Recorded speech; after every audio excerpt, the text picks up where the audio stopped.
나 평소에 기분이 너무 왔다 갔다 해. 조울증 아닌가? 정신과야 그거 한 번 먹으면 중독되는 거 아니야? 머리가 망가진다던데. 정신과 의사세요?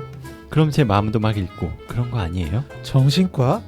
마음만 굳게 먹으면 되는 걸 무슨 치료를 받는다고. 네가 의지가 약해서 그래.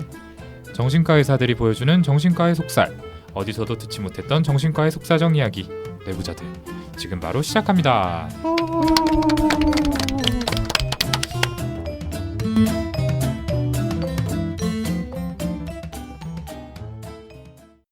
네, 안녕하세요. 젊은 정신과 의사들이 하는 솔직하고 은밀하고 자상한 정신건강과 마음 이야기 내부자들입니다.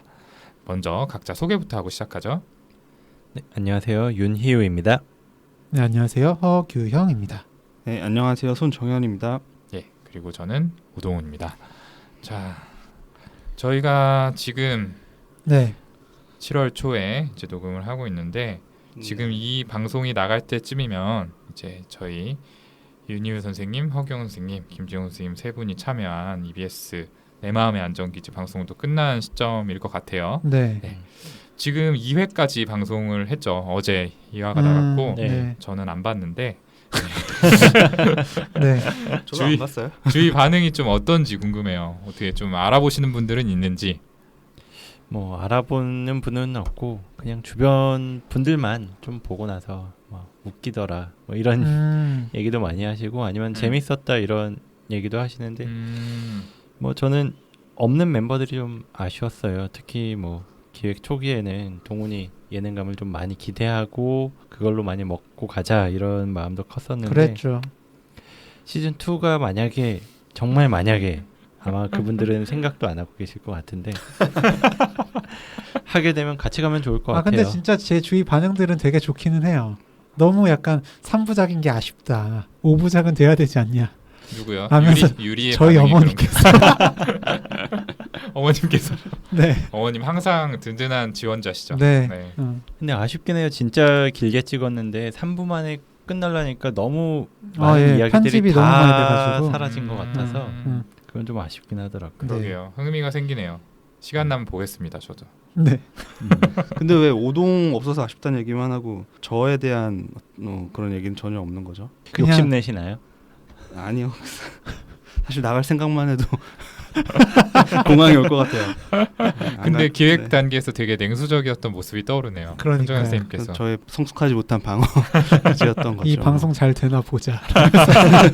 약간 그런 식이었던 것 같은데. 네, 생각보다 잘 되고 있는 것 같아서 참 안타깝고요. 네. 아 그리고 저도 내 그런 마음의 마음이 안전기지도 동훈이 빈자리가 좀 아쉬웠는데 참 별마당 부톡스 자리도 진짜 힘들었어요. 아, 네.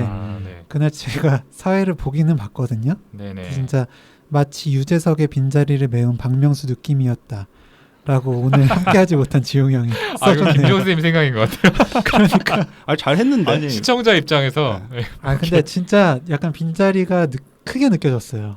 아, 그래요? 네, 동훈이가 진짜 사회 잘 보는구나. 그리고 고마워요. 동훈이가 네. 약간 저 멘트 할 때 거의 동훈이 보면서 많이 하거든요. 아, 맞아요. 네, 그 동훈이가 아이콘 리액션 많이 되게 하죠. 잘해주는데 그런 사람이 잘 없더라고요. 앞에만 보고 계시죠. 네. 아니 이 자리가 레이저로 일렬로 앉아가지고 앞에만 볼 수밖에 없었어요. 아니야, 항상 그런데 너는 맨날 앞에만 본다고. 아니 나는 메디컬 청취 TV 때도. 그러니까 메디컬 TV 때도 그러고 네. 메디컬 TV 때도 우리 둘만 보고 네, 했잖아. 저희는 이렇게 막 만담처럼 어. 하려고 하는데 네. 윤현 쌤이 이렇게 카메라를. 카메라를 향해서 이렇게 어. 쏘면서 근데 또 계셨던 나중에 모습이. 방송 보면 희우가 되게 그러니까요. 잘해요. 그게 어. 하여튼 똑똑한 선택을 많이 해요 보면. 그렇죠. 네. 눈이 너무 떨려서 그래요. 그래서 옆에 그 양효섭 씨 대단한 라디오에도 섭외되고 그런 거 아니에요? 맞아요. 꿈꾸는 양효섭 씨와 라디오예요. 아, 꿈꾸는 라디오. 대단한 라디오는 장기하 씨 때였나요? 모르겠네요. 잘 아니 모르겠어요. 근데 네. 중요한 거는 저는 거기에 당연히 뭐 정신의학 전문가로 나간 줄 알았는데 그게 아니고 그냥 일반 셀럽. 셀럽의 아 뭐 진짜요? 진짜 셀럽의 신청곡을 그냥 소개하는 자리였다고 사연 하더라고요. 막 읽어드리고 막 아, 그 분석해드리고 진짜요? 이런 조언 드리는 그런 게 아니라 아 정신건강 상담이 아니고 네. 셀럽으로서. 저는 이 노래 좋아해요. 이거 하러 나갔던 저도 거예요. 솔직히 그 방송은 안 들었는데 인스타그램 올라온 건 봤거든요. 대박이다. 뭐 양동근 진짜. 씨의 뭐 노래 선곡을 했다 뭐 이런 네네. 얘기들이 나오더라고요. 저는 그 사진은 봤어요. 네, 그죠. 양효섭 씨한테 밀리지 않는 아. 윤여수 쌤 포스. 머리 크기 키는 더 크더라고요. 뒤로 한 두 발자국. 전 윤희 선생님이 더 좋아요. 하이라이트 팬분들이 굉장히 불쾌하시겠네요. 예, 좋습니다. 원래 저희가 이런 사적인 이야기들은 최대한 좀 프리토크에 모아서 따로 해보자 이렇게 계획을 했는데 지난번에 뭐 다들 기억하시겠지만 프리토크 녹음이 정말 크게 망한 이유로 네. 다들 다시 시도해보자는 얘기는 안 하시네요. 네. 네. 어쨌든 잡설은 이 정도로 짧게 끝내고 바로 본론으로 들어가 보겠습니다. 자, 오늘의 주제는 우리 손정현 선생님이 좀 소개해 주실게요. 또 갑자기 저한테 다 알면서 물어보시는 건지 모르겠네요. 네, 네. 대본 안 읽으셨다고 아까 아 이거 지금 질투하셨죠? 네. 지금 바꿔서 써놓은 건가요? 아 그래요? 예, 아무튼 네 오늘 주제는 이 정신과 약 얼마 동안 먹어야 하나입니다. 아, 네. 진짜 예전에 했던 방송이긴 한데 그 8화에서 저희가 정신과 약 그거 먹어도 되는 건가요? 라는 주제로 조금 얘기를 하긴 했었는데 네. 저희가 진료실에서 워낙 자주 듣게 되는 그런 질문이다 보니까 예, 이 부분에만 좀 집중을 해서 방송을 준비해보게 되었습니다. 네. 다들 많이들 듣게 되는 질문이시죠? 아, 그쵸. 그럼요. 네. 네, 오늘도 몇 번 들었는데요. 약을 한 번 먹으면 평생 먹어야 한다는데 먹어도 되냐? 혹은 약 말고 다르게 치료할 방법은 없는 네. 거냐? 꼭 약을 먹어야 되는 거냐? 네. 그리고 약을 먹으면 얼마나 먹어야 되는 거냐? 진짜 물어보시는 분들이 많이 계시죠. 그래서 약 평생 먹어야 된다는 이야기 혹시 어디서 들으셨어요? 라고 하면 주위 사람들이 그러던데요? 라고 하시거나 또 더 들어보면 그분들은 이제 막상 정신과에는 가본 적도 없는 그런 분들인 경우가 대부분이죠. 네, 맞아요. 그래서 처음 오신 분들이 그런 질문을 하실 때도 많고 아니면 치료 잘 받으시다가 갑자기 약 끊은 다음에 다시 힘들어져서 오신 경우에도 비슷한 얘기를 많이 들었어요. 약 왜 끊으셨던 거예요? 라고 물어보면은 너 정신과 약 계속 먹어도 되겠냐? 빨리 끊어라. 뭐 이런 주변 사람들 이야기 듣고 흔들렸다고 하시는데 네. 정말 그렇게 좀 책임지지 못할 얘기를 쉽게 하는 게 아닌데 아 맞아요. 그렇죠. 그냥 이렇게 네. 지나가듯이 던지듯이 얘기를 하시더라고요. 그래서 그 주변 사람들이 제발 그러지 좀 말으셨으면 하는 생각을 할 때도 되게 많고요. 그래서 이 아직 사회적 편견이나 이 오해가 심하다는 걸 그럴 때마다 또 느끼기도 하죠. 저희가 진짜 갈 길이 머네요. 그렇죠? 네. 특히 요즘에 이제 아이들을 주로 진료를 하다 보니까 우리 애가 언제까지 약을 먹어야 돼요? 라고 물어보시는 부모님들이 정말 많이 계시더라고요. 예. 그래서 오늘은 아까 손정현 선생님이 말씀하신 대로 이 정신과 약물 치료 그 중에서도 약물은 얼마나 먹어야 되는지 그 기간에 대해서 이야기를 해보려고 합니다. 일단 대표적인 정신과 질환이죠. 이 우울증의 약물 치료 기간에 대해서 아마도 많은 분들이 좀 궁금해하실 것 같은데요. 이 문제에 대해서는 정말 인기 팟캐스트죠. 우울증도 괜찮아. 네, 이런 팟캐스트가 있습니다. 팟빵 20에서 22에서 25회 정도 왔다 갔다 하고 있습니다. 의학 분야예요. 네. 아니 근데 공중파 전체면 라디오에서 대박인데. 광고하는 팟캐스트잖아요. 아, 네. 그렇다면서요? 네. 그런 화력 지원에도 불구하고 의학 분야 22에서 25위로 오가는 안타깝네요. 초인기 대박 팟캐스트 우울증도 괜찮아의 멤버이자 내부자들의 배신자라고 김지용 선생님이 써주셨네요. 자기는 다른 라디오 녹음하러 갔으면서. 그건 그래요. 지금 진짜. 이 방송에 참여 못한 게 다른 것 때문인데. 네. 그러게요. 여기 내부자들 청취자분들 말고 다른 분들 상담하시러 가셨어요.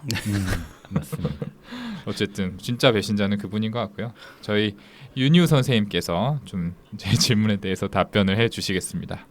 네, 특별히 뭐 이 우울증의 약물 치료에 대해서는 우울증도 괜찮아 5회에서 자세히 다루기는 했습니다. 네, 저희 둘이 열심히 네. 말씀드렸는데. 허비영 선생님하고 둘이 재밌게 지금 그거 참조하라는 건가요?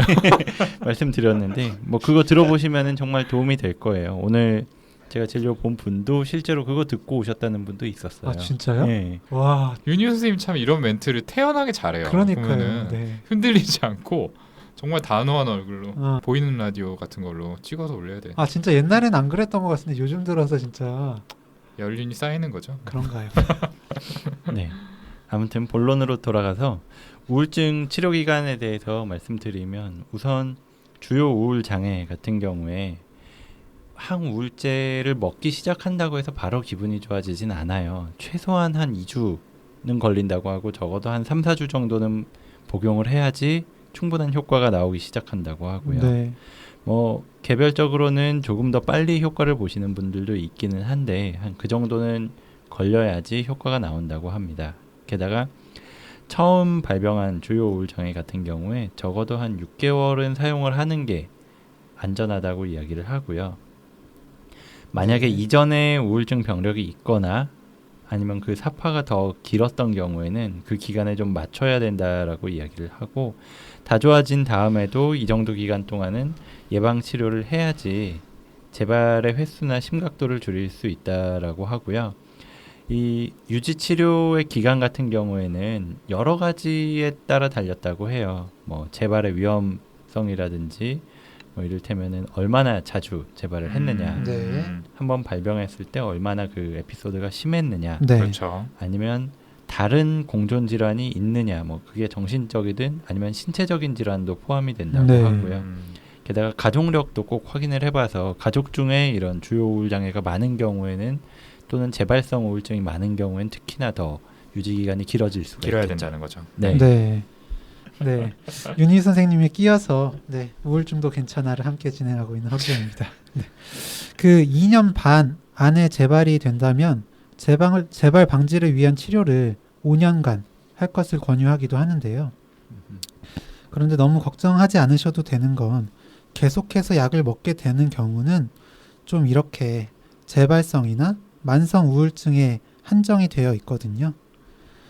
그래서 이제 최근 나온 한국형 우울증 임상지침 3판에 의하면 3번 이상의 주요 우울 사파를 경험한 경우엔 가능한 만큼 길게 약을 복용할 것을 권유하고 있습니다. 근데 사실 저희가 이 환자분들을 뵙다 보면 본인이 우울하다, 우울증 같다 해서 찾아오시는 분들, 네, 그리고 저희가 또 우울증이십니다 이렇게 설명드리는 모든 분들이 지금 얘기하고 있는 이 주요 우울 장애에 해당하는 건 좀 아니죠. 그렇죠. 네, 지속형 우울 장애 같은 경우도 있고, 그리고 또 이 성격 구조가 이런 우울감에 영향을 미치고 있는 경우들도 많이 있잖아요. 그렇죠. 그럴 때는 약물 치료의 어떤 계획을, 기간을 포함해서 이 계획을 어떻게 잡게 되는지 좀 전문가분들 이 두 분 중에 한 분이 대답을 좀 해주시죠. 네, 그러니까 지속성 우울 장애. 그러니까 거의 이제 저는 우울하지 않은 때가 없었어요. 같은 그렇게 느끼시는 분들은 사실은 약물 치료보다는 면담 치료, 정신 치료가 가장 우선이긴 합니다. 근데 꼭 그러시다고 해도 중간중간에 주요 우울 장애, 그러니까 더 심각한 우울증을 겪으시는 때가 분명히 있거든요. 예, 그럴 때는 꼭 일단 약물 치료를 하시는 게 좋고요. 네, 약물 치료의 기간이 사실 이럴 때는 꼭 정해진 건 아니에요.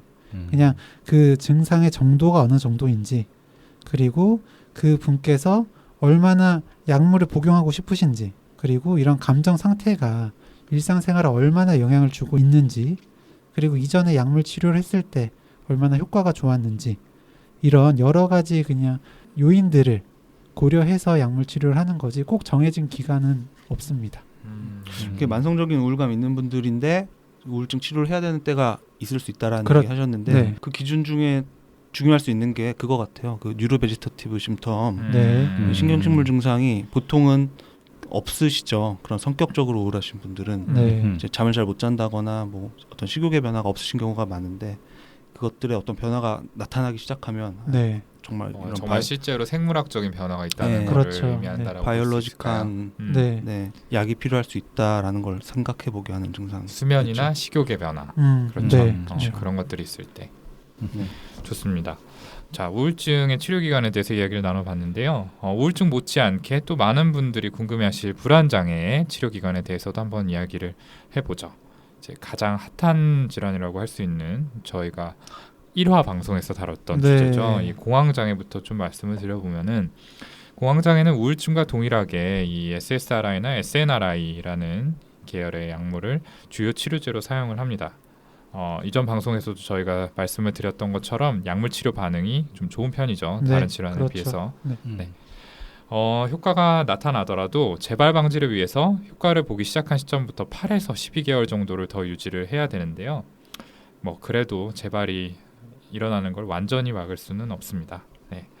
또 성공적인 치료를 받은 사람들의 경우에도 약을 끊은 후에 언젠가 재발할 확률이 어떤 30% 이상 최대 90%까지 이른다라는 연구 결과도 있죠. 그래서 좀 약물은 되도록 길게 유지를 해라라는 게 그쵸. 아마 이 연구의 결론인 것 같아요. 네. 다들 좀 뭐 경험 있으세요? 여기랑 관련해서?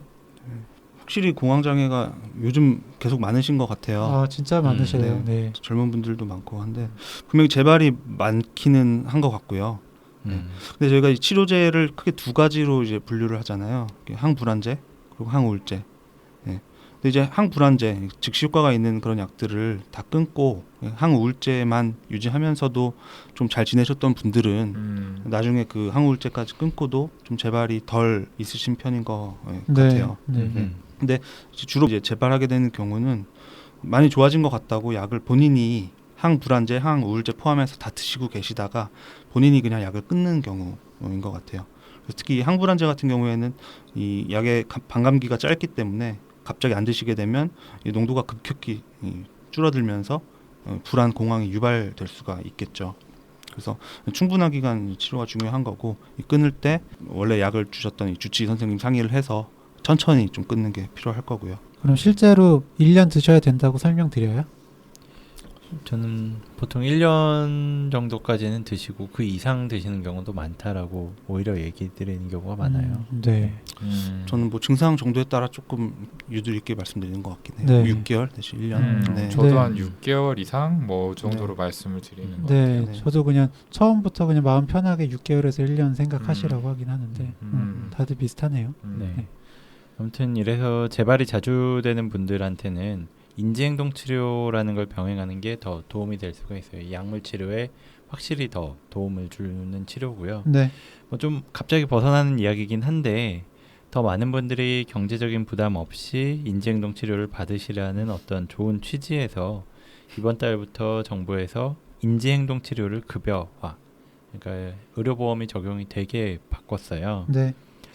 근데 주변의 반응들을 들어보면 오히려 인지행동 치료를 그동안 하던 곳이 많이 줄어들게 될 것 같아서 걱정이 된다, 이런 이야기도 많이 하시긴 하더라고요. 맞아요. 네. 뭐 얘기하기 조금 저희가 얘기하기 좀 껄끄러운 부분이기는 그렇네요. 하지만 네. 인지행동 치료를 하는 것보다 그냥 상담을 하는 게 좀 더 현실적인 선택일 수밖에 네, 없는 그렇죠. 상황이죠. 네. 그러다 보니까 그런데 뭐 일반 상담을 하면서도 얼마든지 인지행동 치료적인 기법을 이용해서 이용할 수 있기도 하고 저는 사실 공황장애 분들 오시면 거의 첫 번째 시간에 호흡 훈련 같이 해보거든요. 네. 긴장이만 훈련. 그렇죠. 그렇죠. 네, 그런 것도 하고요. 네. 어쨌든 이렇게 인지행동 치료가 분명히 중요한 치료 기법이고 특히 약물 치료 단독만 했을 때 좋은 반응이 없거나 재발이 되는 분들에게는 더 적극적으로 사용되어야 하는 건 맞습니다. 네. 그럼 이어서 사회불안장애, 사회공포증의 약물 치료 기간에 대해서 말씀드릴게요. 이 질환 역시 우울증이나 공황장애와 동일하게 SSRI나 SNRI 같은 항우울제가 주된 치료제입니다. 이 경우에는 복용 6주 후부터 효과가 나타나기 시작해서 12주에서 16주, 그러니까 서너 달은 지나야 최대 효과에 도달하게 됩니다. 그리고 최소 6개월에서 12개월간 치료가 지속되어야 하죠. 네, 뭐 범불안 장애, 그러니까 뭐 다리가 무너질까봐, 지진이 날까봐 두려워하는 네. 그런 질환의 경우에도 뭐 지금까지 이야기한 내용과 크게 비슷한데요. 근데 약간 다른 점은 좀 평생 복용해야 된다라는 연구 결과들이 있어요. 네. 그러니까 이 연구들에 의하면은 약을 끊고 첫 달에 한 25% 정도가 재발을 했고 이제 다음 해가 됐을 때는 60에서 80%가 재발했다라는 결과를 보였다고 합니다. 네. 아무래도 이 범불안 장애의 경우에는 좀 불안을 야기하는 요소라고 해야 되나? 네. 그런 것들이 너무 많다 보니까 조금 더 조절이 어렵다는 임프레션이 있어요. 저는. 그렇죠. 사회공포증 같은 경우에는 그러니까 그런 여러 사람 앞에서 뭐 서야 되는 그렇죠. 그런 특정한 상황에 상황이 있는 대한 건데 두려움. 범불안 장애는 주위의 모든 상황이 다 불안을 유발할 수 있는 거잖아요. 그렇죠. 네. 언제 어디서 불안이 튀어나올지 모르는. 그러니까. 우리가 프리플로팅 앵자이어티라는 표현을 쓰죠. 네. 지금까지 우울증 그리고 불안 장애들에 대해서 이야기를 해봤는데 또 약물 치료의 유지 기간에 대해서 질문을 특히 많이 받게 되는 질환이 이 강박증인 것 같아요. 네. 그래서 이 강박증에 대해서는 현재 저희 세브란스 병원에서 강박증 연구에 한 몸을 바치신 박천희 선생님과 학창 시절부터 특별한 친분을 보였던 손정현 선생님께서 설명을 해주시겠습니다. 진짜 뜬금없다. 김지훈 정말 선생님이 정말 진짜. 이 해리 상태에서 네, 김지훈 선생님스러운 멘트예요. 맞아. 네. 그러게요. 네. 음. 예, 이 강박장애의 경우에 저희가 지금 앞서 얘기했던 뭐 우울장애라거나 다른 불안장애 질환들이 SSRI나 SNRI 계열 약을 다 사용할 수 있었던 것과는 다르게 이 SSRI가 이 첫 번째 1차 약물로 사용이 됩니다. 네. 그 우울증이나 불안장애보다 확실히 그 약물에 대한 반응이 좀 느리고요. 이 용량도 좀 많이 써야지 이 치료가 된다는. 네. 맞아. 예, 보통 황우울제 2배 정도? 그렇죠. 네. 그렇게 뭐 4배까지도 아, 예. 본 적도 우울증의 2배 정도. 네. 네. 그렇게 돼 있고 보통 한 8주에서 16주, 그러니까 한 2달에서 4달까지 기다려야 최대 효과가 나타나고 또 이제 사람에 따라서 그 약물의 반응이 좀 많이 다른 편이기 때문에 좀 인내를 가지고 필요하면 또 약물을 교체까지 하면서 치료에 임하는 게 좀 중요한 조금은 어려운 약물 치료가 어려운 질환이라고 봐야 될 것 같습니다. 연구 결과를 보면 약물에 호전을 보이는 경우가 보통 한 절반에서 75% 정도가 되는데 이렇게 효과 보기까지 뭐 시간도 오래 걸리고 이 강박증 자체가 가지는 어떤 특성 때문에 환자분들이 치료에 저항을 보여 포기하게 되거나 좀 치료를 충분히 못 받게 되는 경우가 좀 많이 있는 것 같습니다. 근데 이 SSRI 계열 약물을 계속해서 드실 경우에 1년까지도 계속해서 복용하면 점점점 지속적인 어떤 증상의 호전이 있다는 연구 결과가 있고요. 네. 그래서 이 가이드라인을 보면 1, 2년 정도의 유지 치료를 반드시 할 것을 권유를 하고 있습니다. 네, 최소 1, 2년. 최소 네. 1, 2년. 네. 여러모로 좀 인내심을 가지고 이 치료를 약물 치료를 받으셔야 되는 질환이라고 봐야 될 것 같고요.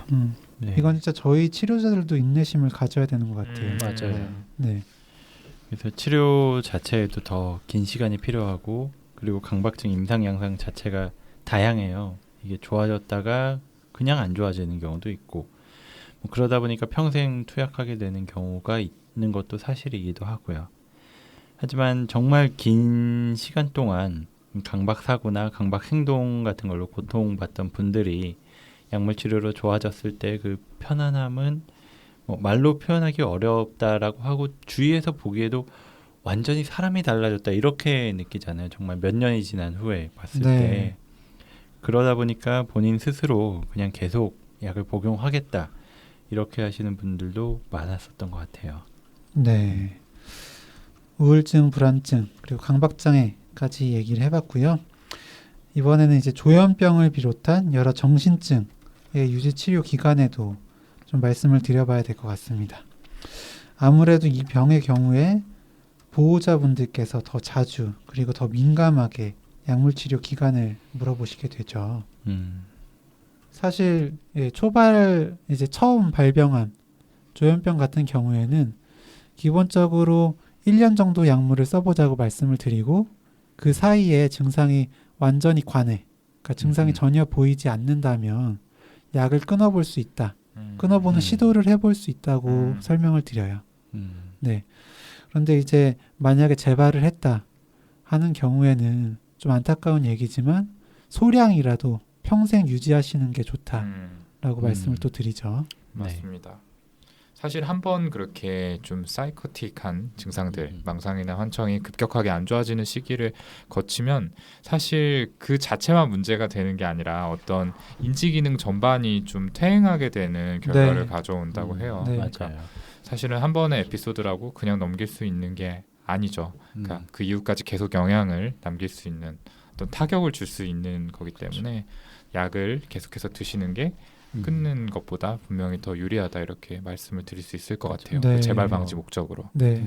급성기에 뭐 반도 안 되는 정말 소량의 용량이라도 계속 유지하는 게 훨씬 더 좋다고 이야기를 하죠. 네. 예후를 맞습니다. 봤을 때.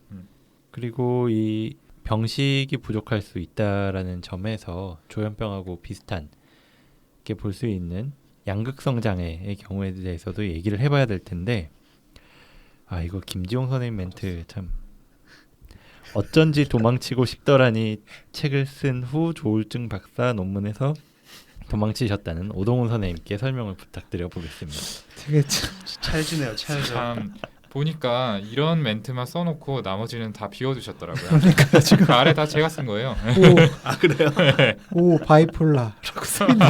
어쩌라는 거죠? 네, 허사이코시스, 네. 오 바이폴라 그런 식으로 어레인지만 쿨하게 하고 떠나셨어요. 어쨌든 뭐 멘트가 굉장히 폐부를 찌르네요. 며칠 전에 논문 안 할 거면은 다른 쌤한테 넘기라고 화를 내도 말씀하셨는데, 예. 어쨌든 이 양극성 장애 조울증에 대해서 말씀을 드려보겠습니다. 초발의 경우에는 이 조증 증상이 완전히 좋아진 시점으로부터 한 3개월 이상의 기간 동안 증상이 다시 악화가 되지 않는 걸 확인을 한다면 그때 중단을 고려할 수 있다라고 가이드라인에 제시가 되어 있습니다. 네. 좀 더 보수적인 관점에서는 발병 후 한 6개월 정도는 지나야 어떤 외부로 드러나는 큰 기분 증상들 외에 어떤 기분의 불안정성 자체도 모두 좋아진다라고 보는 관점도 있습니다. 네. 근데 여기서 중요한 거는 어떤 약이든 한 번에 중단하는 게 아니라 기분의 변화 여부를 살피면서 천천히 줄여야 한다는 거죠. 자의로 약을 갑자기 끊었다가는 마치 바닥에 떨어진 공이 이렇게 바닥을 맞고 튀어오르는 것처럼 증상이 다시 급격히 나빠질 수도 있습니다. 예, 이 양극성 장애에서 주로 사용되는 약물이 크게 기분 안정제 그리고 항정신병 약물 그리고 이제 벤조다이아제핀 계열 이 신경 안정제가 대표적인데요. 환자분의 어떤 특성 그리고 증상의 성질에 따라서 조금씩 차이가 있을 수는 있는데 어쨌거나 우선적으로 줄여보게 되는 건 이 마지막에 말씀드린 벤조다이아제핀 그러니까 항불안제, 신경 안정제 계열일 거고요. 질병의 핵심 증상보다는 이게 아무래도 불안, 불면 같은 좀 부수적인 증상을 타겟으로 추가하게 되는 약제들이다 보니까 네. 증상이 굉장히 심한 시기가 지나고 나면 좀 감량을 해도 별다른 문제가 생기지 않고 이렇게 잘 지내시는 경우가 많아서 그럴 거고요. 그 다음으로 이제 어떤 약을 더 줄이거나 이제 빼볼지 고려해 볼 수 있는 건 어떤 리스페리돈, 올란자핀 이런 항정신병 약제들인데 이 관련해서 2016년에 어떤 연구 결과가 있었는데요. 이 항정신병 약제를 6개월간 유지한 군 그리고 12개월간 유지한 그룹을 비교를 했을 때 이 양극성 장애 재발률이 동일하게 나타난 것이고요. 이건 다시 얘기하면 이 6개월에서 더 초과해서 약물을 유지해도 어떤 뚜렷한 더 좋은 점, 이득이 없을 가능성을 얘기를 하는 결과인 거죠. 네.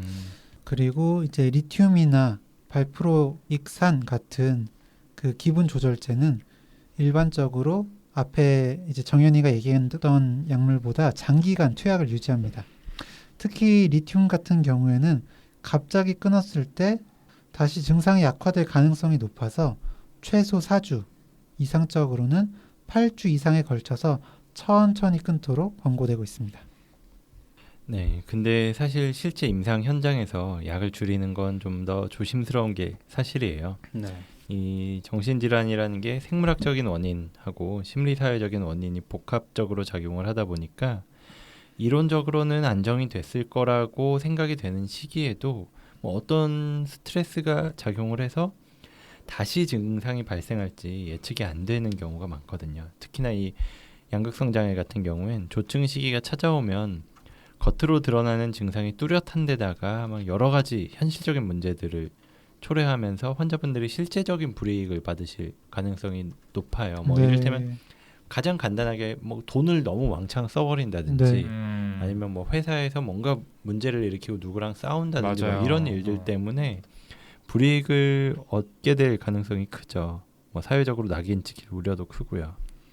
그래서 초발 양극성 장애의 경우에는 뭐 최소 1년, 뭐 2번 이상 조증 증상을 거친 분들이라면 그냥 꾸준히 약을 복용하는 게 차라리 낫다라고 말씀드리는 경우가 네. 앞서 조현병하고 많아요. 비슷하죠. 그렇죠. 네. 네. 물론 뭐 그 과정에서 불편감이 없도록 용량은 줄일 수가 있고 뭐 다른 부수적인 약제 같은 것들은 중단할 수가 있지만 이 기분 안정제는 그래도 꾸준히 유지하는 게 좋다라고 말씀을 드리고요.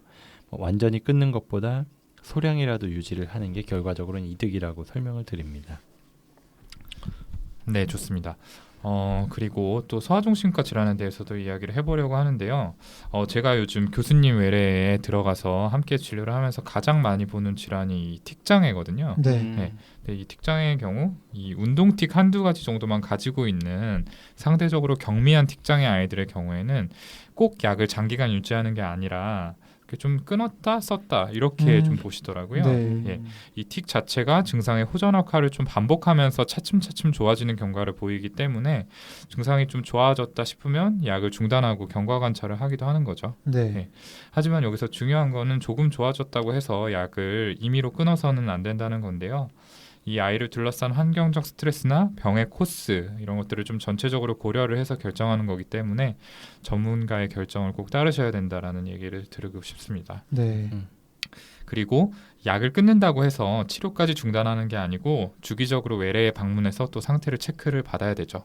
이거는 사실 틱장애에만 해당되는 얘기는 아니고 다른 질환의 경우에도 약을 끊게 되면은 그걸로 끝이 아니라 주기적으로 방문을 해서 체크를 하는 게 좋다라는 생각이 들어요. 맞아요. 네. 네. 그런데 이 운동틱에서 그치지 않고 음성틱까지 같이 있는 이 뚜레장애 아이들의 경우에는 약을 좀 더 고용량으로 좀 장기간 쓰게 되는 경우들이 많습니다. 그렇죠. 특히 그래서 이런 아이들의 경우에는 부모님들이 답답한 마음에 약을 대체 언제까지 먹어야 되냐라고 많이들 물어보시는데요. 사실은 케이스 바이 케이스라서 뭐라고 좀 일괄적으로 대답을 해드리기가 어려운데 일반적으로는 이 틱이 좋아지는 시점이 한 중학교에 들어갈 때쯤이라고 말씀을 드려요. 한 만 13세 쯤을 기점으로 좋아진다라고 얘기를 드려서 그쯤부터는 약물의 감량을 좀 고려해 볼 수 있겠다. 이 정도로만 이야기를 드리고 있습니다. 네. ADHD도 이제 틱이랑 비슷한데요. ADHD의 증상을 크게 부주의함, 산만함, 그리고 충동성으로 나누죠. 네네 그렇죠. 그 중에서 결국 약을 먹게 되는 건 많은 부분 충동성 때문인데요. 아이가 그냥 혼자 집중을 못하고 가만히 있으면 괜찮은데 자꾸 막 주변 일에 불쑥불쑥 끼어들고 다른 애들하고 싸우고 이런 게 문제가 되는 경우가 많잖아요. 네. 그런데 이 충동성 부분은 대체로 청소년기에 접어들면서 자연스럽게 호전이 되는 경우가 많습니다.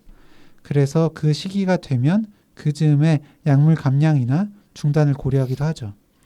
다만 이제 중학교 이후에는 성적이 중요하잖아요. 그래서 오히려 부모님들께서 약을 끊고 싶어 하지 않으시죠. 그래서 이제 상당수가 오히려 약을 늘리는 경우도 많고요. 약을 늘리는 이유는 또 아이가 자라면서 체중이 늘어나기 때문에 같은 약효를 위해서는 더 많은 용량을 써야 되기 때문이 첫 번째고 또 아이가 학원이나 야자같이 더 늦게까지 집중을 필요로 하는 일을 해야 되는 이유가 또 있습니다. 네. 사실 부모님 말고도 본인이 원하는 경우도 많다고 해요. 그죠? 자기가 네. 공부를 해야 되는데 집중이 너무 안 돼가지고 성적이 막 떨어질 것 같고 실제로 떨어지기도 해서 네. 요구하는 맞아요. 경우도 있다고 하죠. 네. 사실은 거의 늘리는 쪽인 것 같아요. 특히 음. 이제 약효가 보통 초등학교 때는 12시간 정도 가는 약을 쓰는데 네. 이제 중학교만 가도 12시간 이상 학교에서 그리고 학원에서 시간을 보내게 되잖아요. 그래서 네. 뭐 저녁 때 추가약을 쓰기도 하고 약물의 종류를 좀 바꾸기도 하고 이런 식으로 오히려 좀 늘리는 방향으로 그렇게 가더라고요. 그러니까요. 네. 아무튼 오늘 이렇게 약물 치료 기간에 대해서 집중해서 좀 얘기를 해봤는데요. 오랜만에 마무리로 다들 좀 방송하면서 어떤 소감들이 드셨는지 또 청취자분들께 드리고 싶은 말씀은 없는지 한마디씩 좀 얘기를 할까요? 네. 네.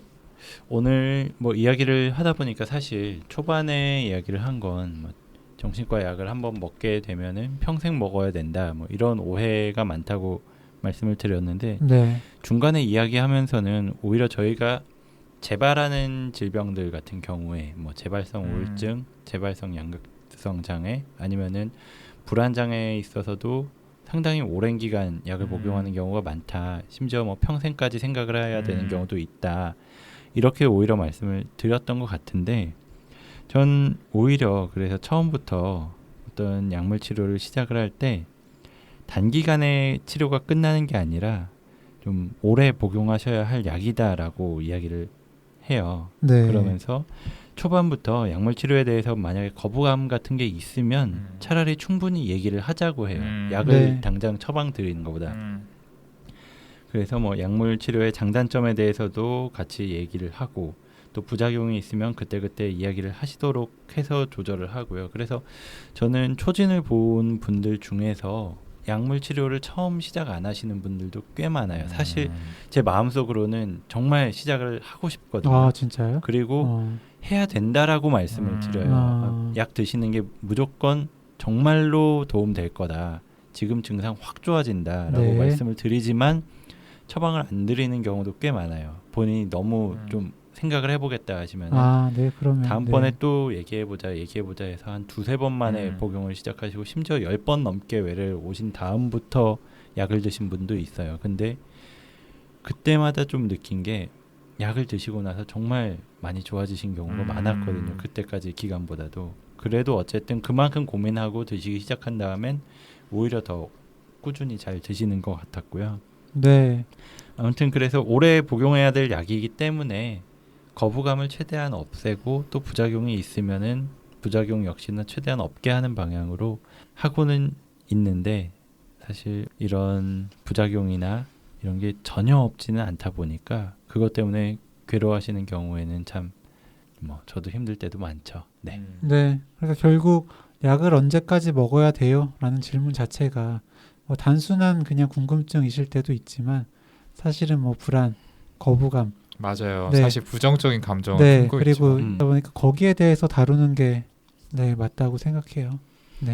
네, 저는 또 드리고 싶은 말씀이 사실은 이제 약물이 좀 장기화되는 경우가 꽤 있다라고 저희가 그런 취지로 말씀을 드렸잖아요. 네. 특히 이제 재발을 하는 경우에는 좀 길게 복용을 하셔야 된다 이렇게 말씀을 드리는데 그 재발을 하게 되는 케이스의 상당수가 저희가 권고드린 기간보다 이전에 이미 다 좋아졌구나 싶어서 자의로 약물을 중단한 케이스들이 참 많아요. 네. 네. 그렇죠.